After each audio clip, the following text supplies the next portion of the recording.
बनाया है। और आपको पता है इसी के साथ जो हमारी कंपनी ने M20 जो लास्ट और अपग्रेडेड वर्जन लॉन्च किया है, सर्टिक भी इसको ऑडिट दे चुका है। ठीक है, सर्टिक की रिपोर्ट डिलीवर हो चुकी है। और आप बहुत सारे लोगों ने सर्टिक की वेबसाइट के ऊपर जाके M20 की ऑडिट रिपोर्ट को वेरीफाई किया होगा कि सबसे ज्यादा नंबर सर्टिक ने किस चीज में दिए हैं M20 ब्लॉकचेन को? सिक्योरिटी के अंदर। मतलब ये सबसे सिक्योर ब्लॉकचेन में है जो M20 को सर्टिक ने बताया अपनी रिपोर्ट के अंदर। और M20 अगर हम बात करें, आज आपका M20 नेटवर्क सारी एक्सचेंज के ऊपर काम कर रहा है। अभी तक पूरे वर्ल्ड के अंदर कोई भी एक ऐसी कंपनी नहीं है जिसने अपना ब्लॉकचेन नेटवर्क बनाया हो डायरेक्ट सेलिंग के अंदर और वो अपने ब्लॉकचेन नेटवर्क को इतने बड़े एक्सचेंजेस के ऊपर लेकर आ पाए। कोई भी नहीं। आपको पता है बाइनांस बहुत बड़ा है, मतलब सबसे बड़ा इकोसिस्टम है आज क्रिप्टो स्पेस के अंदर बाइनांस का। बाइनांस के कितने वैलिडेटर है ब्लॉकचेन पे पता है आपको? कितने वैलिडेटर? 25। कितने? 25। अब वैलिडेटर देखिए, पहले होता था ब्लॉकचेन में माइनर, अभी बनते हैं वैलिडेटर। जब से ये लेयर 2 और ईवीएम या लेयर 1 ब्लॉकचेन्स आई हैं, सभी ने माइनिंग को बंद कर दिया है। माइनिंग को क्यों बंद कर दिया है?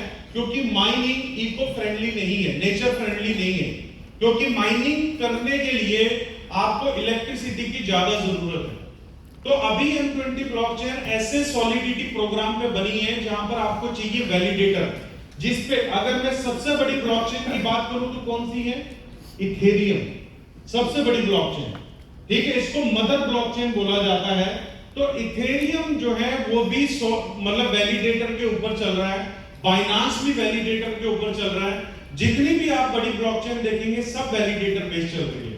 तो बाइनांस के पास 25 वैलिडेटर हैं और पहला वैलिडेटर किस बेस पे बनता है? जिसके पास मैक्सिमम BNB की होल्डिंग हो। जो बाइनांस का कॉइन है BNB, जिसके पास सबसे ज्यादा BNB होंगे वो वैलिडेटर बन सकता है। ठीक है, तो फर्स्ट वैलिडेटर के पास में भी 10 लाख BNB भी है या 1 करोड़ BNB, वो आप ब्लॉकचेन के ऊपर जाके देख सकते हैं।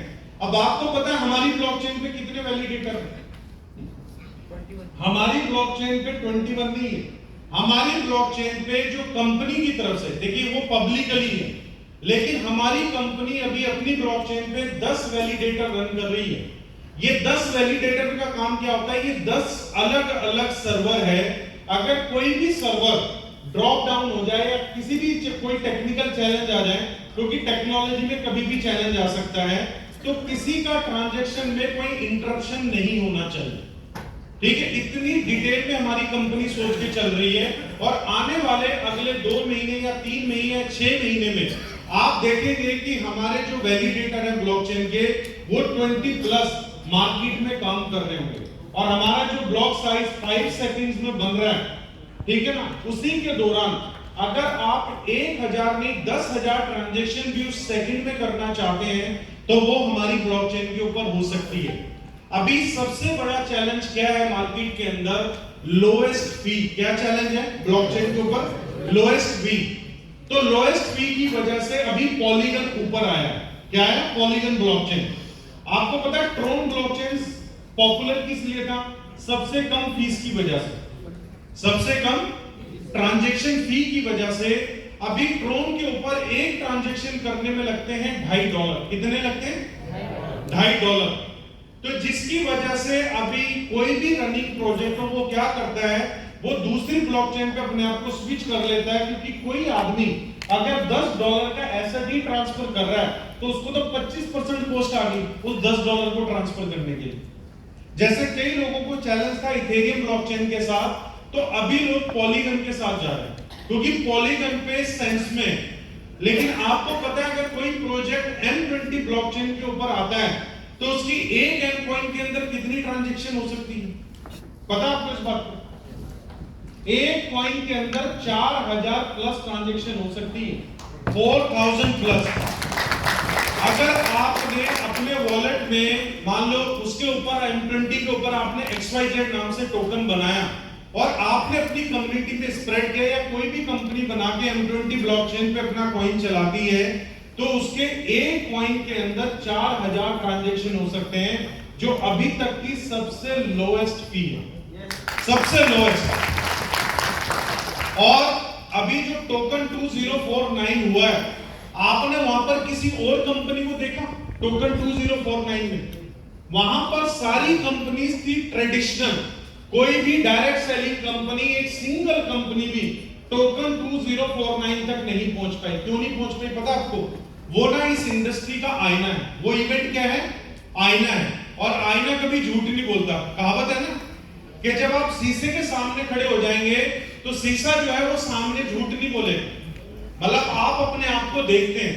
तो टोकन 2049 क्रिप्टो इंडस्ट्री का सबसे बड़ा इवेंट है, और उस इवेंट के अंदर M20 मीटर का सिर्फ एक प्रोडक्ट, वो भी सिर्फ M20 blockchain as a gold sponsor बन के कंपनी ने अपने आप को फर्स्ट टाइम किसी ऐसे इवेंट में इंट्रोड्यूस किया।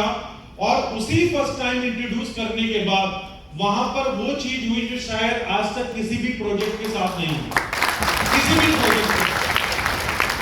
टोकन 2049 की मैनेजमेंट खुद M20 ब्लॉकचेन के काउंटर पे आई और उन्होंने खुद M20 ब्लॉकचेन की डिटेल ली कि ये प्रोजेक्ट क्या है। इतनी क्वेरी, इतना फुटफॉल किसी और पे, मतलब KuCoin, बड़ी बड़ी एक्सचेंजेस वहां पर थी, किसी के भी काउंटर पे इतना फुटफॉल नहीं था। लोग वहां पर जूस भी बेच रहे थे, लोग पता नहीं क्या क्या बेच रहे थे वहां पर, कि जिससे लोग चल के आए कि आप हमारे सोशल मीडिया को फॉलो करो और आप जूस पियो, आप कॉफी पियो, बड़ी बड़ी एक्सचेंजेस। लेकिन हमारी कंपनी ने सिर्फ एक स्पिन व्हील लगाया था, और उस स्पिन व्हील की बदौलत या हमारे प्रोजेक्ट की सॉलिडिटी की वजह से, मतलब इतना ज्यादा वहां पर क्वेरी आई है कि टोकन 2049 की मैनेजमेंट अब क्या प्लान कर रही है पता आपको? दुबई के अंदर अप्रैल मंथ में टोकन 2049 का इवेंट अगेन जो है वो अनाउंस हो चुका है। तो ये जो इवेंट अनाउंस हो रहा है, इस इवेंट को टोकन 2049 और आपकी मीटर मैनेजमेंट मिलकर ऑर्गेनाइज कर रही है, मिलकर।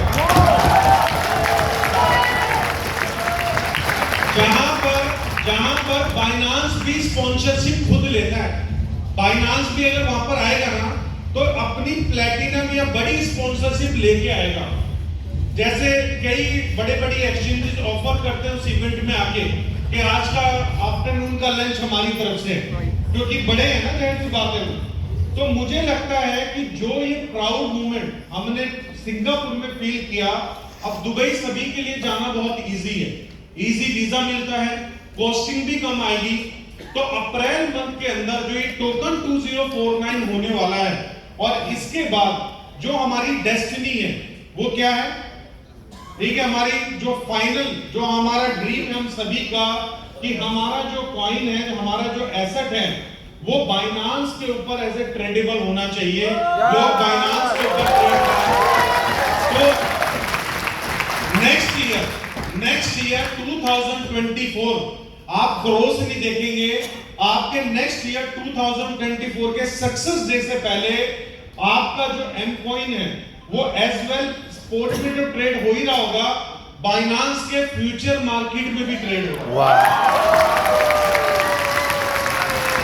अभी ये जो बात हमें बड़ी इम्पॉसिबल लगती है, पॉसिबल नहीं लगती कि कैसे पॉसिबल है, लेकिन इस चीज को पॉसिबल करने के लिए आपको टेक्निकली अपने आप को बहुत स्ट्रॉन्ग बनाना पड़ता है।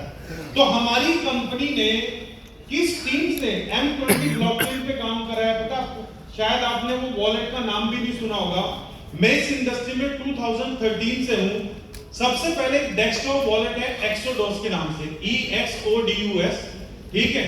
उस वॉलेट के जितने भी मेन डेवलपर हैं, जिनको मिलियंस एवरी ईयर पे करता है वो वॉलेट, ठीक है ना, सिर्फ मेंटेनेंस के लिए, वो जो टीम है उनकी टीमों को यहाँ पर अपॉइंट किया गया है। जाहिर सी बात है, एक आदमी किसी ना किसी कंपनी से स्विच जरूर करता है। जो एम्प्लॉय है, अगर कोई 2 मिलियन ले रहा हो और किसी को 4 मिलियन ऑफर कर दोगे तो वो 4 मिलियन वाली जगह जाएगा। तो ऐसे ऐसे लोगों की एक्सपर्टीज M20 ब्लॉकचेन में लगी है। और मुझे लगता है जैसे आज आप नाम सुन रहे हैं बाइनांस का, पॉलीगन का, इथेरियम का, 27 तक, मैं 4 साल या 5 साल का वक्त लेके चलता हूं। 5 साल के अंदर अगर आप टॉप 3 ब्लॉकचेन नेटवर्क की बात करेंगे तो उसमें से एक नाम होगा, वो होगा M20 नेटवर्क। अब इसके पीछे लॉजिकल क्या है? इसके पीछे लॉजिकल है हमारी कम्युनिटी। आज हमारे पास 2.5 मिलियन की कम्युनिटी है और आपको पता है आने वाले 2 साल में मैं क्या मतलब सोचता हूं कि कितनी कम्युनिटी होगी? Minimum 100 million. कितनी होगी? 100 मिलियन। अच्छा, बाइनांस कितने लोग यूज करते हैं? मुझे लगता है बहुत सारे लोग यूज करते होंगे। तो बाइनांस के तकरीबन 150 मिलियन यूजर है, मतलब 15 करोड़। 15 करोड़ यूजर वाली कंपनी, आपको पता अपने ऐप पे क्या लिखती है? ठीक है, अब एक लाइन लिखती है, don't invest unless you are prepared to lose all the money you invest. पता है? Don't invest unless you are prepared to lose all the money you invest. मतलब जितना, मतलब आपने इन्वेस्ट नहीं करना। अगर आप इन्वेस्ट कर रहे हैं तो आपको प्रिपेयर होना पड़ेगा कि ये आपका पैसा डूब सकता है। कौन बता रहा है? बाइनांस लिख रहा है सामने, ये स्क्रीन पे लिखा हुआ है। उसके बाद this is a high risk investment and you are unlikely to be protected if something goes wrong. और वो बोलते हैं कि आगे 2 मिनट लगेंगे और ज्यादा डिटेल में अगर आप जानना चाहते हैं तो जान सकते हैं। लेकिन क्या किसी ने बाइनांस को छोड़ा इस मैसेज के बाद? किसी ने नहीं छोड़ा होगा, क्योंकि सभी को समझ है कि नेचर ऑफ बिजनेस क्या है, बाइनांस का नेचर ऑफ बिजनेस क्या है। अगर आपने अपनी स्टडी करने के बाद किसी ऐसे प्रोजेक्ट में इन्वेस्ट किया है जो ज्यादा टाइम स्टेबल नहीं रहेगा और डाउन आ जाएगा, तो ये भी हो सकता है कि कोई चीज, जैसे मैं लाइव एग्जांपल अपना देता हूं, मैंने 2018 में 2019